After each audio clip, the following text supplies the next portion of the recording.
you looking to grow revenues, increase profitability, or obtain financing? If so, you came to the right place. Running a business is all about leadership. How do you become a better leader? Learn from the successful entrepreneurs and business owners how to lead your organization more effectively. That's why we created Leadership Live at 805, Talking Small Business, to help you succeed with your host, Andrew Frazier, Business Growth Pro and CFO and founder of the Small Business Pro University. Every Tuesday evening at 8 p.m. Eastern, we're joined by experienced entrepreneurs and business owners who share their secrets to success via live stream. Also, every Friday morning, we release a new podcast episode. Either way, you will learn about developing your business leadership skills from our roster of highly performing guest experts. Leadership Live is one of the many valuable resources provided through the Small Business Pro University, empowering business owners to learn, profit, and grow. Find out more at sbprou.com.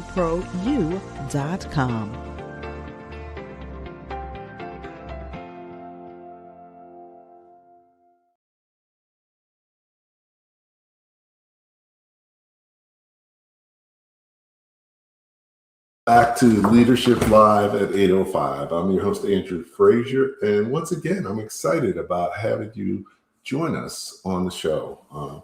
As you know, as a business owner, there's so many things you need to know that it's impossible to know them all. But that doesn't mean they can't hurt you. So it's important to continually learn as much as you can about business so that you can run your business more professionally and avoid unnecessary challenges and mistakes. Also, your business can only go as far as you're prepared to take it. So you have to continually develop your leadership skills so you're able to lead in the way that it takes to be able to move your business forward. And that's why we created tonight's show, Leadership Live at 805, Talking Small Business. I always love to have different guests on talking about valuable and important topics to entrepreneurs and business owners. So always appreciate everybody tuning in. Welcome to the show and looking forward to a great show tonight. Especially tonight, tonight's show, it's about what it really takes to be a franchisor with Brad Coleman. And, this is someone who's very accomplished and actually has first created the business and then became a franchisor. But everybody knows that I'm a big fan of Michael Gerber, and one of his, he wrote the E-Myth Revisited, Why Most Businesses Fail and What You Can Do About It. And, one of his major premises in the book is every business should be run like a franchise. So even if you're not thinking about creating a franchise or being a franchisee or franchisor, it's still important to run your business like a franchise. So everything we're talking about is going to be valid whether or not you want to turn your business into a franchise. So looking forward to talking to Brad this evening, and let me bring him on so you can meet him. Hey, Brad, how are you doing this evening? Hello, Andrew. Doing good. How about yourself? I'm excellent. So thanks for joining me tonight, and really excited about, just having a conversation with you about, some of the valuable knowledge and experience that you've had in growing your business and turning it into a franchise. Yeah, I'm excited to join you. Excellent. So, we've had a chance to chat. I got to know you a little bit, but the audience doesn't know you at all.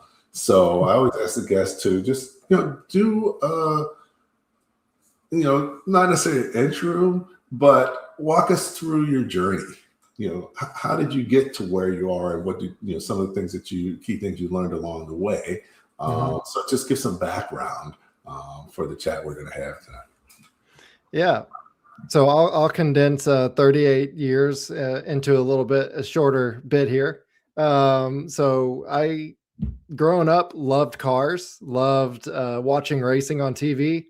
And long story short, ended up having a career as a professional race car driver and worked my way up to the NASCAR ranks. When I was 15 years old, I actually got my driver's license through Safeway Driving, the company I now own and am CEO of right now. So it's a cool full circle moment getting back to there.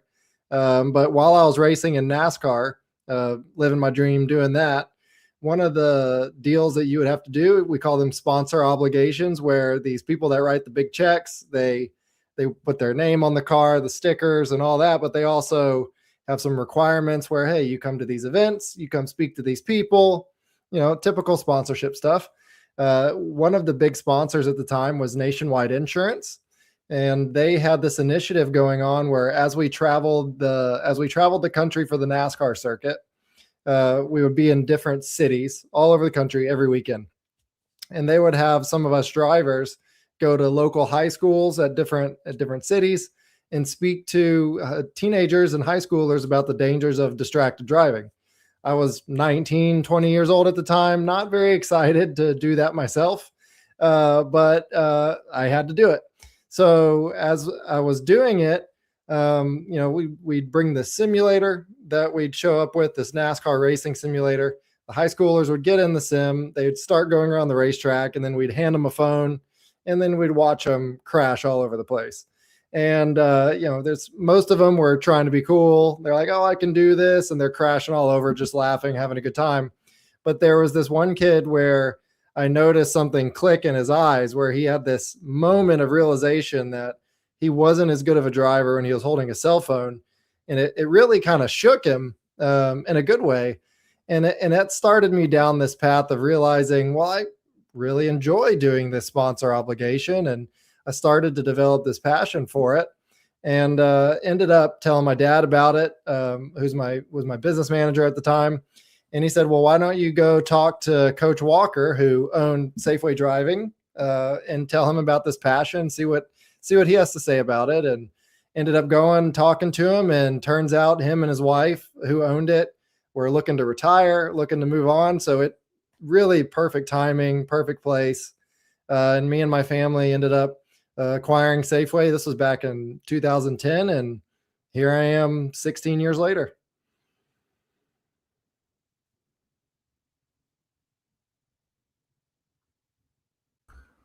Excellent. So, it's interesting how, our past becomes interwoven in our future. Definitely, when you're growing up, you want to do something, but you never know what you're going to end up doing. But a lot of times what you did when you were younger, you sort of come back to it in different ways. That's one of the interesting things about life and business and work. So now, you started the school, you became, and then we'll talk more about how you became a franchisor. But first, for I always like to define things. So, what's a franchisor? What's a franchisee? How do you become a franchisor? Yeah. To put it simply, a franchisor is the company that people come to and buy or partner up to get franchises with. So the franchisee is the person that comes and a lot of people like to say buy. Some people say partner with.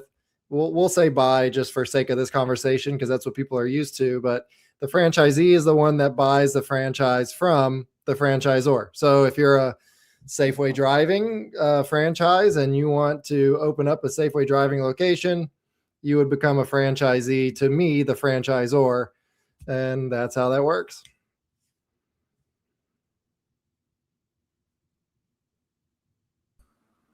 All right. So it's a straightforward process. They always say with franchising, you may be in business for yourself, but not necessarily by yourself. And sometimes that can make it more likely for you to be successful. Definitely, I was shocked at how many businesses are really franchises around the country, because a lot of businesses you wouldn't think are franchises are, even like hotels. and other stuff. So so definitely franchising and franchisors is very big in the United States, and it's a really big piece of the small business market. So you said you're a race car driver. What did you learn as a race car driver that helped you become a better business person? That's there's not a lot that applies from actually driving the race car, but there is at the same time. I'd say not crashing is a good concept to take with you to business. But really it's a lot of the work behind the scenes that people don't see in racing. When people see racing, they see it on TV, or if they go to a race, they see the car go around the track, they know the driver. And what people may not realize is how much of a team sport it is, and just how much work goes into it before they even show up at the racetrack with the car and the driver. There's, for example, the team I raced for in NASCAR was Joe Gibbs Racing, and they had, when I was there, 700 employees working at the shop in Charlotte, North Carolina, and that was a huge operation. That's a lot of people doing a lot of work just to make one car go around the racetrack. And so a lot of people don't realize how much teamwork goes into it. And with that teamwork, how much coordination, how much planning, how much prep work. I mean, they're preparing a race car for a track months before they even get there. They're constantly working ahead of time and planning the schedule. And it's a well-tuned machine, well-oiled machine that operates really, really cool. So there's a lot to learn in that, and how to be teamwork, how to plan, how to do stuff like that, and really work well with others. One thing to me as a driver that I really learned a lot was communication. If it was PR stuff, going and doing interviews on TV, or going to sponsor events. And then a lot of it was communication with my crew chief, who was the guy who was the head engineer for my team. He was in charge of setting up the car, telling the mechanics what to change on the car. So I needed to learn not to just come off the racetrack and say, well, the car's not fast enough, make it faster. But okay, the car's not fast enough, and I can feel that the left front of the car does this when I enter the corner. The right rear does this when I exit the corner. I need you to make it to where it's more secure when I do this. And you really learn how to dissect what you're feeling and verbalize it. And those skills really do help a lot in business, as opposed to going to employees and being like, well, let's make more money. Well, that's not going to help. You need to be able to break down, okay, how do we get there? And there's just a lot of skills from racing that I was able to bring over.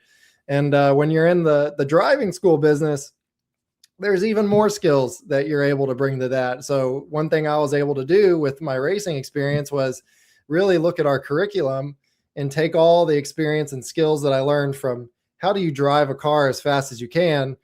A lot of people go, well, why does that have to do with safe driving on the road?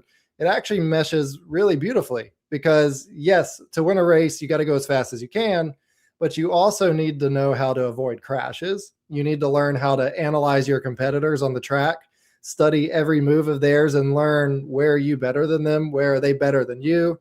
Where's your best opportunity going to be to get past them and win the race? So when you get out on the street, that's really what driving safely is all about. How do I put myself in the best position to get where I want to go safely? How do I analyze all the people around me to see what they're going to do, even though so many of them are unpredictable? And how do I make sure that I just get where I want to go safe? So there's a long answer to your question. There's a lot of analytical thinking that you can learn, a lot of communication, teamwork, really a lot that you can pick up from NASCAR and take into business. Okay. Definitely. That makes a lot of sense. And, big thing is, you talked a little bit about, in racing and in life and in business, planning and preparation is so important. And, like you said, a lot of things, it's like an iceberg. You see a little bit above, but there's a lot more underneath than you actually see to really do it successfully. So excellent. So when you when you started the business, or not started, but I guess you purchased the business. Mhm. What was that like? How did you figure out how to purchase it, and how did you finance it? Because I think that's something that a lot of business owners have challenges with. So what was your strategy around that? Yeah, so I was really fortunate in that while I was racing, my dad was my business manager. He was the one that, I mean, he's run his own business for decades at that point. A really smart business guy. He was in the branding and marketing. He had his own branding and marketing firm. So when it came time to acquiring Safeway Driving from Coach Walker and his wife Jeannie, at that point they had been open for, man, 30 something years, almost 40 years. And I was able to really lean on my dad to figure out that side of it. I was bringing the passion and the driving expertise, and what he brought was that business expertise. So it was really a great combo to take this business that, when you think of driving schools, you think, maybe not the most premium or best visual. When you think of those, you think of old cars with holes in them or falling apart. You think of old dusty classrooms, and that's what the majority of driving schools are. And the people running them have the best intentions. They want what's best for people, but they don't really know how to run a business. So my dad was able to really help revolutionize that, or revitalize that with the school. But in how we got the funding, he would be able to answer that question better. I do know we went through our bank that we were with, and able to work out something with them and get good funding on that. Excellent. So, definitely a big important piece of running a successful business is differentiating yourself. Mm-hmm. And a lot of times, if you come in from a different industry, you may be able to look at the business in a different way than people who are currently in the business. And you mentioned how you sort of had a different approach to driving schools, which I'm sure is a big reason for your success. What was competition like with your competitors, and was there a lot of competition, or it was pretty much you were the main people in the area, or you just were competing against just finding the right people who needed a driving school? Yeah, well, there are plenty of driving schools out there, so tons of competition. The one location, the main location for Safeway Driving at that time, was very established in the neighborhood, so really the only player there. Of course, there's other driving schools, but when I grew up there, that's the one you went to. They did the best job, so that's what we were. And in order to differentiate ourselves, it was really, what do we want the experience to be for our customers? We want them to have a good experience. It's an exciting time in somebody's life to get their license, very exciting. And it's also stressful, and it's nerve-wracking. You don't know what to expect. There's a lot of different things you have to do. You have to do the classroom, and then you have to do the drives, and you have to make sure you meet all these requirements before you're actually able to go get the final thing what you want, which is your license. So we wanted it to reduce as much of the stress out of the process as possible. So really went to work on the customer experience and the look and feel of the driving school and of the cars themselves, because they spend a ton of time. At the time, we still had physical classrooms, and they spend a lot of time. They spent 32 hours in that classroom. So we didn't want it to be a place they didn't want to go to. So we modernized the whole look, gutted it, modernized it to look like a garage and a road, and really the themes that you would think of around driving. Changed the logo to be the diamond that's really recognizable as a street sign with our name on it, and really modernized it. We took all the cars, just got rid of them because they were old cars, and got all brand new cars, and all the same color, all white. And then we ended up putting decals on them, like NASCAR inspired. So everyone's seen what a race car looks like with the stickers on it. And we did that so that they'd be recognizable from a branding standpoint, but it's also safer. when you clearly marked that this is a student driver. So these are all parts of putting the whole experience where we wanted it to feel premium. You know, when you think of driving school, people have never really thought of a premium experience with that. So that's what we wanted to do. And with the branding background that we had, and then the driving background that I brought with the being able to revitalize the curriculum, update our instructor training, and what the process was like for that, is really a great combo to make this product that is premium and it's an enjoyable place to be. And we're seeing a difference in what we're doing, in that the crash statistics that the state of Texas puts out every year are showing that our driving school, our graduates, their chances of getting in a crash are nearly half of what your average driving school's graduates are doing. So all those things go together to make a better experience for the student, and makes them safer, which is what it's really all about. Excellent. So yeah, so you were able to really sort of revolutionize the industry, because was anybody else out there anywhere doing anything like that, or pretty much you were the main organization that when you came in, and then also, did others copy what you did? Because in business, there's no, you can do what you do, but there's not too much that can keep other people from doing a lot of things that you do. Yeah. Well, the saying, the biggest, what is the biggest, sincerest form of flattery. So yes, it happens. And that means we're doing things right, and that people copy us, whether it be one thing that we did I would say that was really revolutionary in driver's ed was every school had classes and curriculums that were built around what the state minimum requirement was to get your license. So if the state of Texas required classroom, 7 hours of driving, that's what every driving school sold. But that was leaving a lot out there for just a lot of opportunity that we saw. So we started doing what we call advanced drives. We had the minimum, which is those 7 drives, and then we started adding packages above that. Like, if you really want your teen to be safe, we don't think that 7 hours in a car is enough time. That is you're not going to get 7 hours of golf lessons and go play on the PGA Tour or tennis or anything like that. Like, you're not going to be a good golfer after 7 lessons. Probably you might be pretty good, but so why do we think that just 7 lessons in a car is going to do that? So we started offering bigger packages all the way up to 37 hours of driving. And we've had customers do even more, where we just get them in a car with a professional instructor. And so many people in the driving school industry said we were crazy, said it would never work.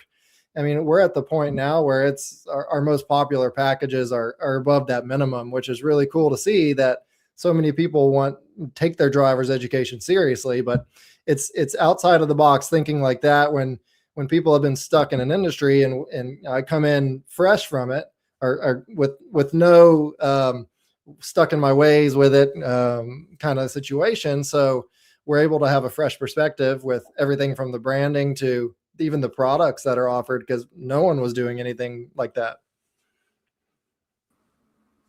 No, that makes sense. A lot of times, you came in, and I really like the upsell part, because I think that a lot of business owners forget that the people who bought from you are the best people to market to and more likely to buy from you. So, that's a good place to look for opportunities. So that's great. And we'll get back into that in a few things. But before we do that, just want to give a shout out to all the people online who giving comments, giving questions. Thanks, Don, Russ, Francis, Mario, Emily, Kelly, Kyle, Jason, and others. So I'm going to take the first question from the audience, because I think that they all want to make sure that they get what they want out of this. But what leadership lesson had the biggest impact on your business success? Well, I think there's so many lessons. That's hard to pick one. I mean, when I'm asked that question, it's okay to fail, I think, as long as you learn from it. I think that's been huge for me, not to be, and that translates into don't be afraid to take a risk and really try something. And then separate from that, I'd say surround yourself with really good people. I'm very fortunate in that I've got incredible people that I work with at Safeway Driving that do incredible work, that they're better than me at a lot of things. And it's finding the right people to put yourself around. I'd say be around good people. Don't be afraid to take a risk and fail, as long as you learn from it. If you don't learn from it, then that's not really good.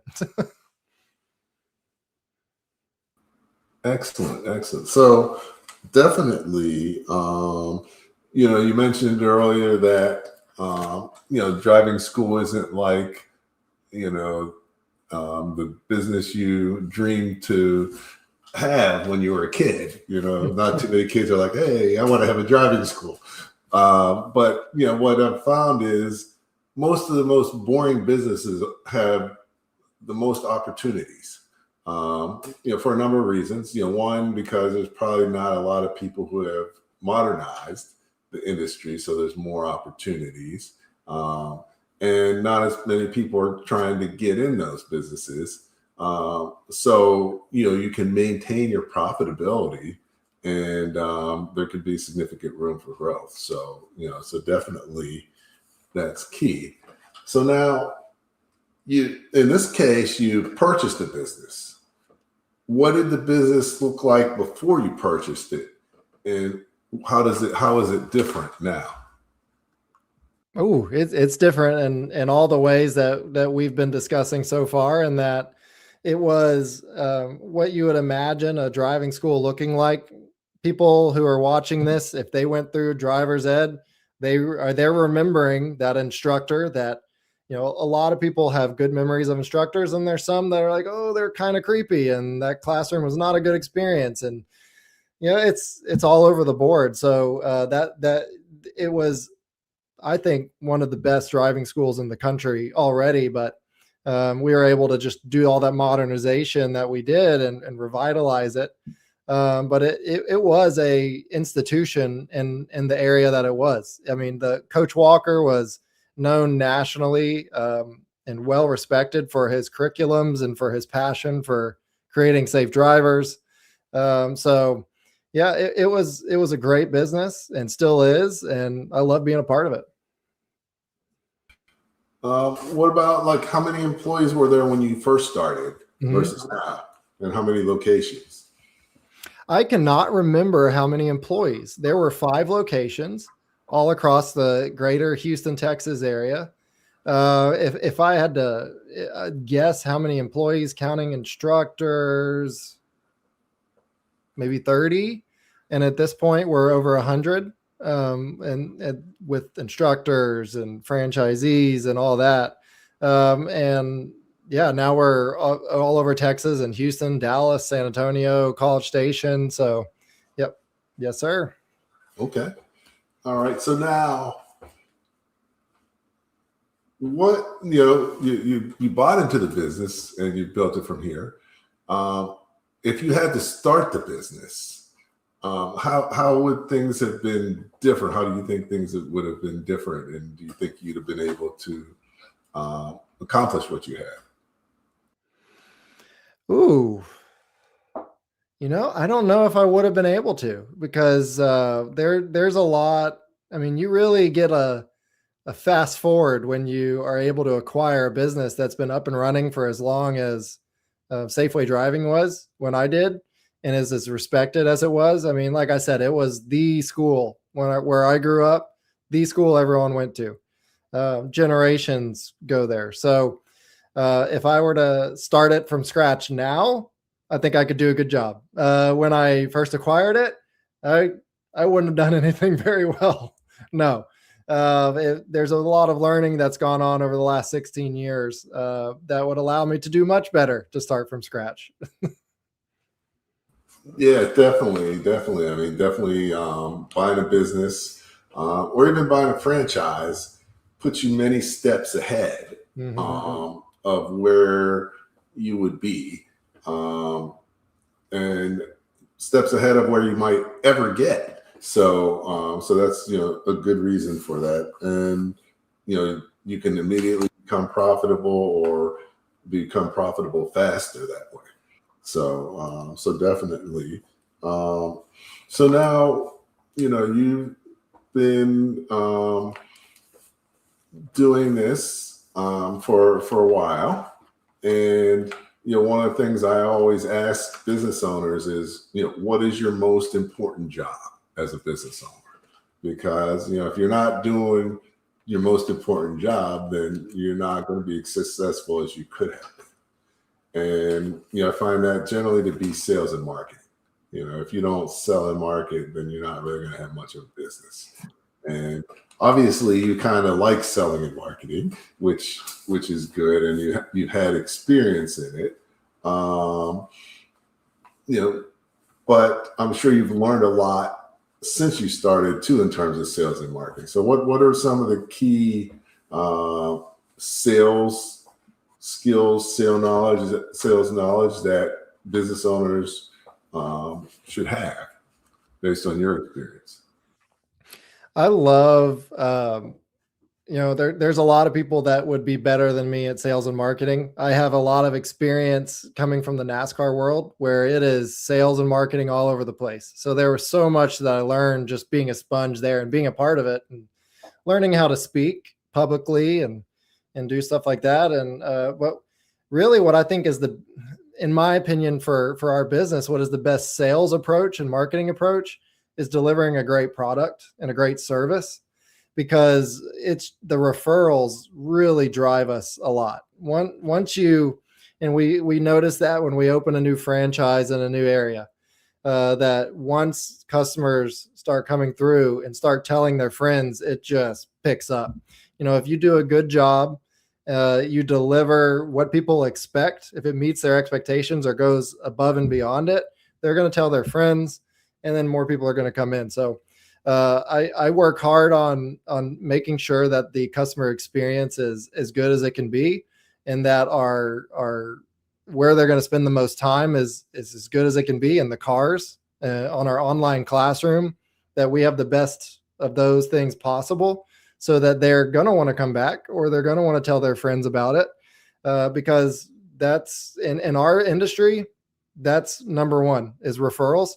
And then also what's really cool about us is our number one marketing piece outside of referrals is our cars, because the way we've branded them to where they look really very recognizable. All of them are branded the same. They're out there doing their lessons, teaching people how to drive, while other people are seeing them drive around. They're seeing them go through by their house, through their neighborhoods, by the high school. And they see that car all the time driving around. When it comes time to do driver's ed, they're going to go to that company where they see the car driving around all the time. So that's really our biggest marketing tool. And what I think is cool is that every business, you can think of what is unique to you that maybe you haven't thought of that would be a great marketing tool. And I know a lot of people didn't think about a driver's ed car being a marketing tool. You just look at driver's ed cars for most schools. They don't view them as marketing tools. Definitely. There's three things I always tell business owners that you need to do to be successful. One of them is being proactive. You got to take action. You can't just wait around for things to happen. You got to be flexible. You got to be willing to do things differently based on your customer needs. And you got to be creative. You can't just do the same thing as everybody else. And you've done all three successfully, which is why you're very successful. But as successful as you are, basic. Oh, that's the wrong question. Oh no, it was the right question. Sorry. Okay. If you could start your business journey again, what would you do differently? Would you buy the business again, or would you do something different? If you had the do-over, what do you think you would do? Man, if I had to do it over, honestly, I wouldn't do it any differently. And that's not because I did it perfectly, but it's because of, like I said earlier, I mean, not being afraid to take chances and make mistakes. But if it wasn't for all the things I did, I wouldn't be who I am now, which I like who I am now, thankfully. But if I would start again now, well, now there would be a franchise available for Safeway, and I'd much rather do that because it's all the playbook is written out. It's just find the territory you want to be, follow this playbook that we've worked out. And I mean, we've figured it out. Driver's ed is very complicated, but when it's a franchise, it's not, because that's the beauty of franchising is all your playbook is just written out. Just follow the operations manual. And because of what data has shown in our history, it will work. Just do these things. And I love data and checklists. So if I was to do it differently and there was a franchise available like this one, I would have done that, honestly. Okay, great point. And you mentioned that franchises give you a playbook, so you already know what to do in the right way. And I think that's one of the two main reasons why people buy franchises. And the other one I would say is the marketing and branding. You don't have to create a brand, and you get marketing support beyond just what you do. But one thing I really liked about what you said about marketing is, you sort of took a guerrilla marketing approach. You didn't pay a whole bunch of people a whole bunch of money to do marketing for you. You took advantage of referrals and your vehicles for a major piece of your marketing. Have you used other sources or brought in agencies, and how did that work for you? Yeah, we're doing it right now. As great as the guerrilla marketing is, there's still the whole digital world that we're a part of now. And big part of that is the SEO side of things, just really making sure that when somebody is searching, whether it's in an AI model or on Google or wherever, for driving school near me, how do I get my license, that we are popping up as high as we can. And that's, like you were saying, one of the great things about joining a franchise system is we have that SEO built up. So when a new location comes online, we put your page online and we're already working, and you don't have to worry about your SEO. We're working hard on that. And then we've got, the Google ads, the meta ads. We do have agencies to help with that because I don't know what I'm doing on that. I know all the lingo, but I don't know how to set them up myself. I don't know how to manage those campaigns. There's much smarter people than me. So definitely go with smarter people when you can. Okay. Definitely. That's key. So now, as far as your marketing plan and marketing strategies, how do you develop them and how often do you update them? Mm-hmm. Well, what's cool about driver's ed, cool and can be frustrating, is how seasonal we are. It's very predictable. We are in the middle of our Christmas season right now. It's summer. All the kids are out of school, and this is when they want to learn how to get their driver's license because people are just busier and busier these days, especially teenagers. Man, I can't imagine. I was racing cars and doing all that when I was a teenager, and I wasn't as busy as they are now with all the different things they have going on in their lives. So trying to fit in driver's ed is tough. So summertime, that's when they want to do it. Christmas time, that's when they want to do it on winter break, spring break. So it's very predictable. So we have just a mock schedule that we give all our franchisees. We provide graphics, things of that nature. And we say, okay, when it's May, start doing these things, or when it's April, start doing these things to get ready for summer. Okay, we're getting towards the end of summer. This is when high schools start raising funds or getting sponsors for year-long initiatives like dance teams or football teams. And a big part of our marketing and why I love franchising so much is our local community feel that you get from having franchisees, because they are local business owners. You get someone who has lived in that area for 10, 20 years. Their kids have gone through school. They know the people there. They love the people there, and they want to see them, their lives better. So they bring a driving school in. They're really helping people. And their job is just get involved in the community and get out into the high schools, farmers markets, wherever, and just let people know what you're doing and sponsor. We want to help the local high schools more than just learning how to drive. We want to support their sports teams.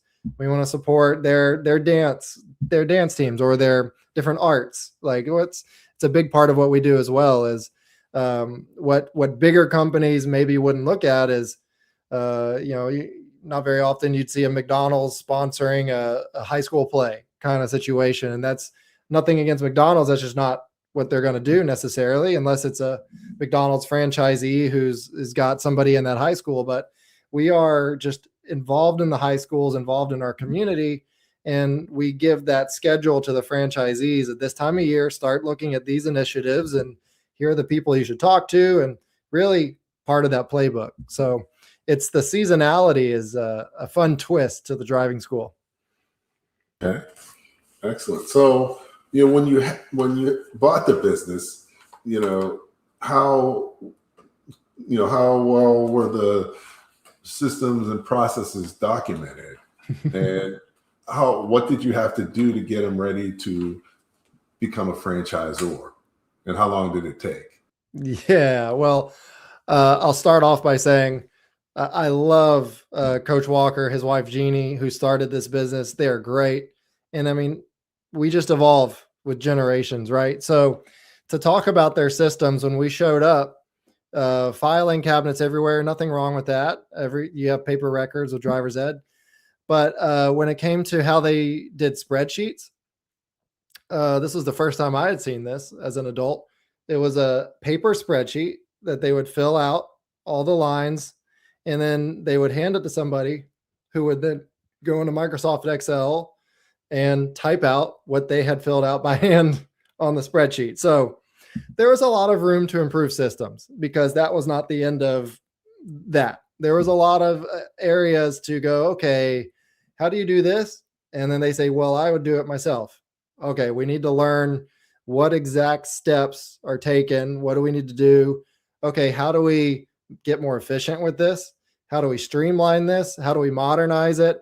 Okay, you're using overhead projectors. Okay, let's get a TV on the wall.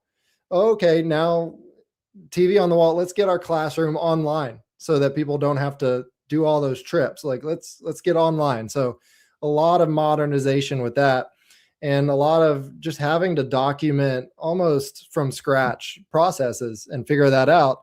And luckily we did a really good job in documenting all that. So when it came time to looking at our growth strategy and seeing those crash statistics, seeing how much safer our graduates were than others, and really, I mean, this is a big passion play for me, and making the road safer. I care very much about it. So when I saw these crash statistics, I said, how do we get this in front of more people? Like, we need more people to do this, because I think we'll see a real impact in the amount of fatalities or crashes that we see if more people are able to go to Safeway. And we were ready to go for franchising with not much more work, because of how well we had documented different systems and how we did things, which is, as you're mentioning, just vital for being a good franchisor. And not just vital for becoming a good franchisor, becoming a successful business. Yeah. What I found is, what I outlined is what I call the Masterpreneur Playbook. And it outlines like the 5 steps every business owner has to go from startup to scale. So, startup, here's just a quick image of it. But, the first thing that you do is you need to work on the concept of your business, develop your plan, and actually we'll go without the graphic. The second one is work in your business. The third is work on your business. And most people get stuck between working in their business and working on their business, because it takes different skills to work on your business than in it. And many times those are the skills that many people who start businesses may not be their strengths, or they just may not like doing them, because it can be boring and tedious, But if you don't do that to optimize your business, then you're not going to be able to grow and scale successfully. So, I think the great thing is you were able to come in and really bring that to the business, and probably partially because of your race car experience, because I'm sure you had amazing processes and procedures for given how dangerous it was and how many people you had working on the projects. How would you rate your processes and procedures and the depth of them versus, in the franchise versus the race car experience? We have done a great job of setting up processes and systems. I don't know if you can touch race teams though when it comes to that, and I'm biased towards it. I lived a big chunk of my life in it. When you look at a Formula One team that are worth billions of dollars, and they're all the systems they're doing. So, for example, when you see a Formula One car on the racetrack, they'll do their practice session. When they're done with the practice session on the track, immediately there's somebody in England at their factory, their race shop, that gets in a simulator with the whole team that is taking all the adjustments and all the feedback from the actual racetrack, putting them in their simulator, and they're going to work all night, making adjustments on the car, trying to figure out what to do while the people that are at the track are maybe sleeping. When they wake up in the morning, they get a full report of here's what you do to the car to gain 0.5 of a second. We've been working all night, and we realize that you need to lower the tire pressure by 0.2 PSI in the right front, and you need to do this, and you need to tell the driver to hit the brake a little bit earlier here, and the gas. Like, the amount of synchronicity that you need to have and just systems in place, it's incredible. And I know there are plenty of businesses that have that as well. We're not quite that complicated, luckily. We're not at that Formula One race team level. But you were speaking earlier about working in the business to working on the business. I would say that was one of the most difficult things for me, in that what it was really learning how to trust your baby and that your business and the different parts of it that you've been doing to other people. And once I figure it out, oh wait, this person may be better than me at this certain thing.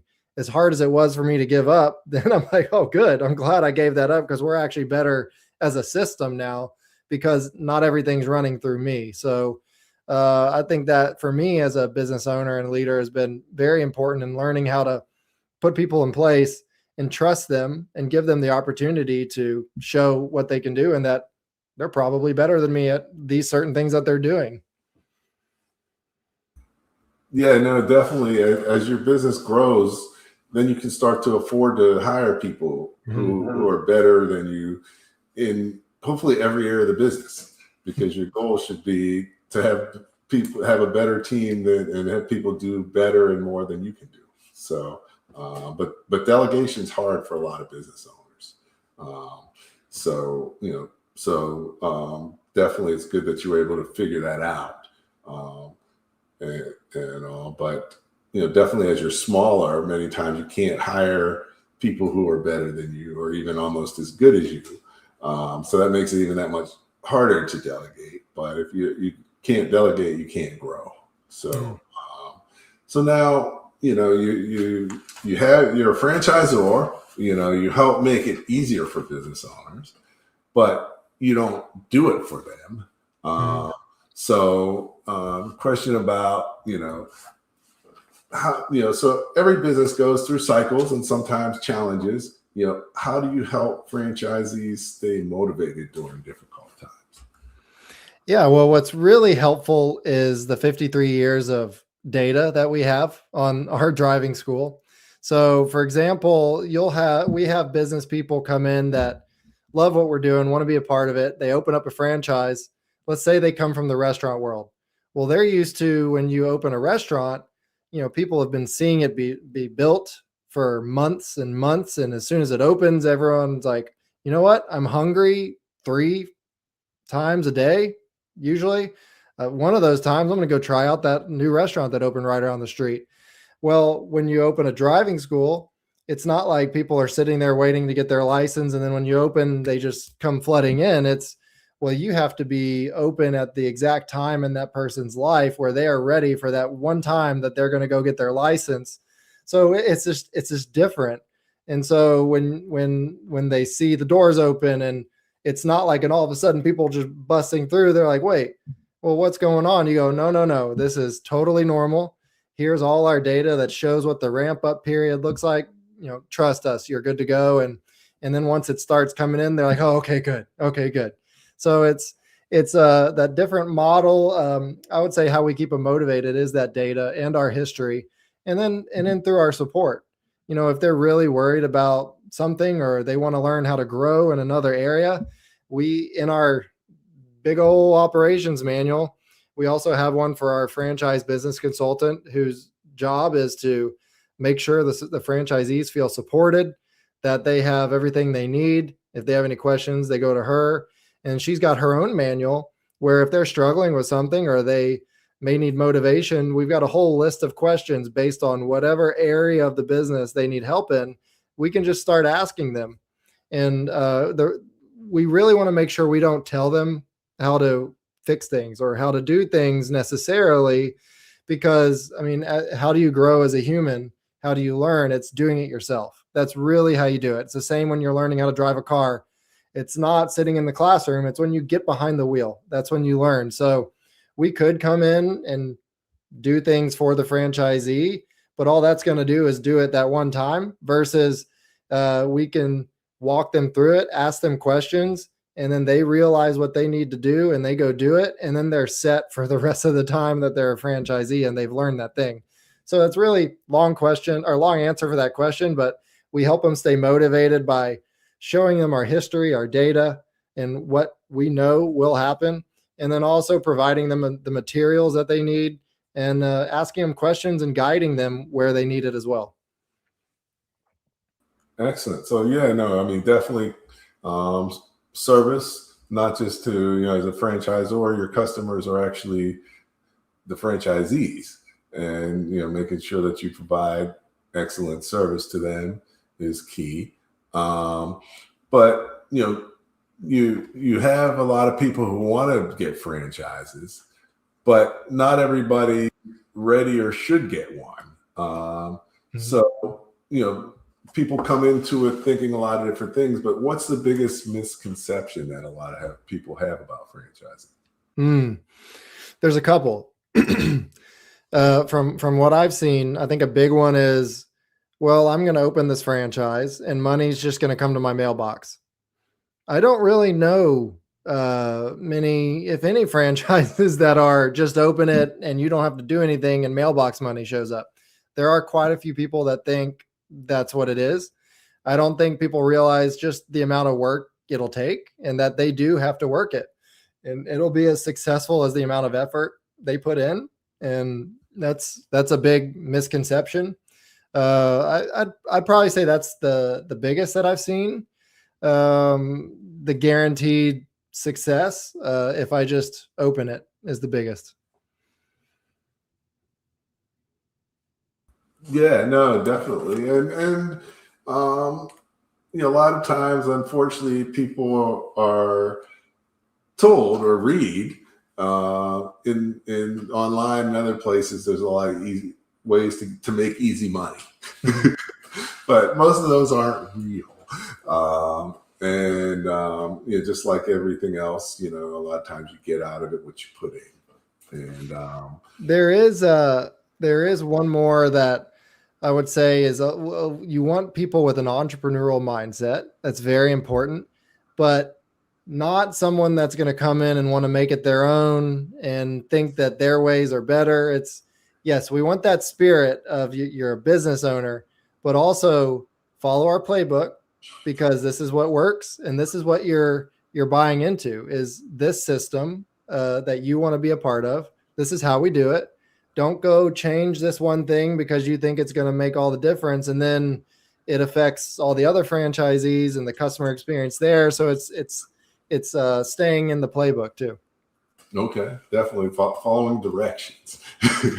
That's why a lot of military people make good franchisees because they're used to following directions, and so cool. So there's never enough time in the show to really cover everything we want to. But I think we have covered a lot of valuable information. We've got a lot of great questions and comments in the chat.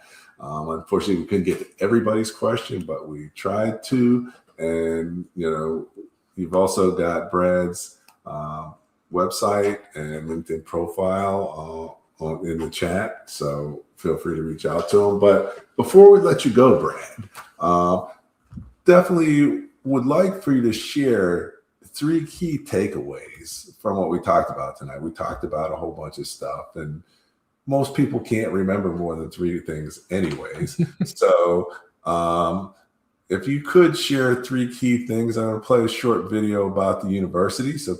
And then we'll come back and hear what you want us to take away from tonight's conversation. All right. Many small businesses experience low or no revenue growth, and the owners are not making enough money. I founded Small Business Pro University to help you break that cycle by empowering you with greater knowledge and enhanced skills to lead your organization more effectively. Over the past 15 years, I have collaborated with organizations like the Small Business Development Center, Rising Tide Capital, Empower the Village, NJMEP, Rutgers University, and SCORE to work one-on-one with over 1,000 business owners and teach tens of thousands of people about business.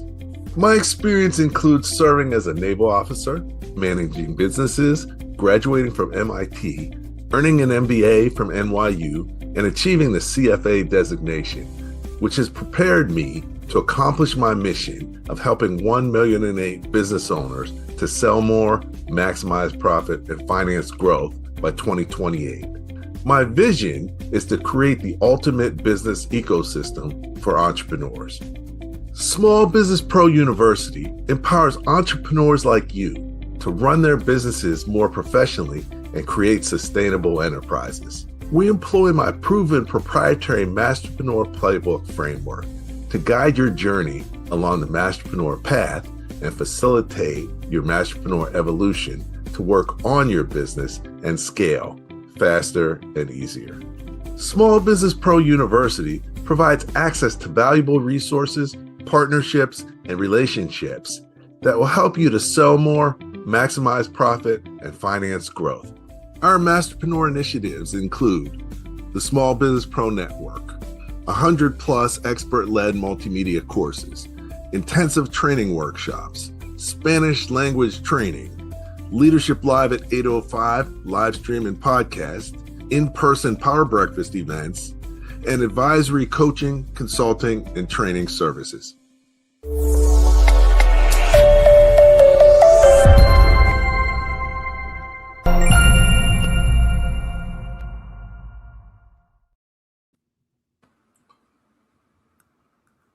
All right, good evening. Welcome back to Leadership Live. I'm here with Brad Coleman tonight, and we're talking about what it really takes to be a franchisor.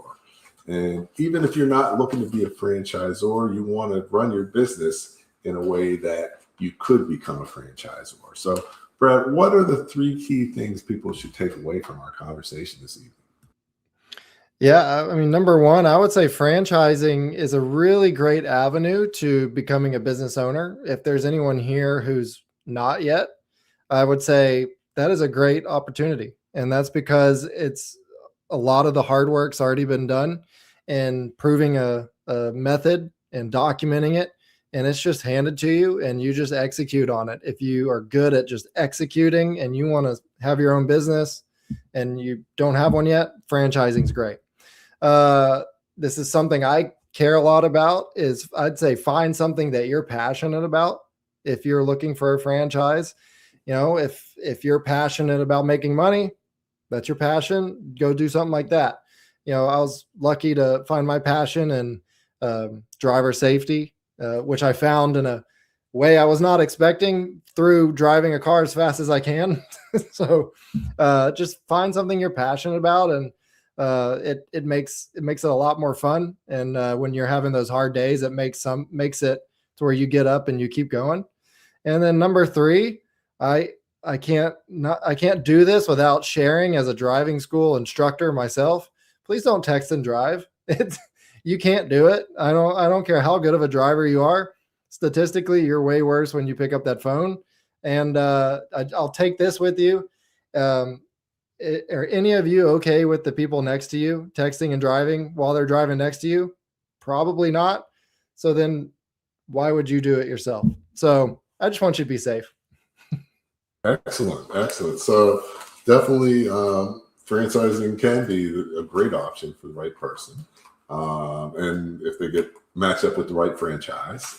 And there's so many different franchises, so there's probably something for everyone. And so it's worth looking into. Definitely having passion for what you're doing.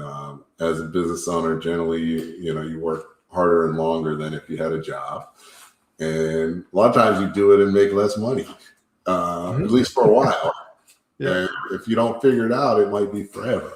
So, it's important to understand that. And you're not really going to have a good business if you crash your car and get injured. So, texting and driving is not a good thing. And I had to do it. You share it. And we actually had a show a couple years ago that was really popular. Just about some of the risks that you have that you got to prepare for, because if you get injured, the impact that could have on you and your business and your family is huge, and most people don't assume that could happen. But from the statistics, generally 1 out of 3 people get disabled for some at some time during their life for a period of time. So it does happen, and that should be something that you prepare for. So this has been great, Brad. Thank you once again for taking the time out of your busy schedule to share with us tonight. Man, it's been fun. I appreciate you having me, and I love the live format. And then now you got me nervous about being 1 in 3 people. I'm just gonna stay in my house. Well, if you survive the race car driving, okay. Yeah. I only went to the hospital a couple times doing that, so yeah, I probably am one of those 3 people. Yeah. So no, but this has been great. We got your website and your LinkedIn in the chat. Definitely. We had some great comments, great questions from everybody. So appreciate you doing that. And obviously people got something valuable out of it, and same with me. So appreciate it. If you could hang on for a few minutes, and I'm just going to close things out. That would be great. All right. So good evening, everyone. Thanks again for tuning in. Definitely Brad's had some valuable stuff to share, and hopefully you picked that up. The recording is going to be available, just where you're seeing it now. So if you want to check it out again or let other people know about it, the links are the same. And, as you know, each week we have a great guest. And so for next week, our topic's going to be, before you use AI, legal and compliance checkpoints every founder needs to know. And we're doing that with Marcia Nareen Weldon. Everybody's like, you should use AI and all, but what are some of the pitfalls? How can you really mess yourself up using AI? And so we're going to talk about some of that stuff, because sometimes the best offense is a good defense. So hopefully you can join us next week. And as always, at the end of the day, the more that you know, the faster and more successfully your business is going to grow. Thank you for listening to Leadership Live at 8:05, Talking Small Business. Subscribe to our YouTube channel and to the podcast on your favorite podcast platform. Leadership Live is one of the many valuable resources provided through the Small Business Pro University, empowering business owners to learn, profit, and grow. Find out more at sbpro.u.com.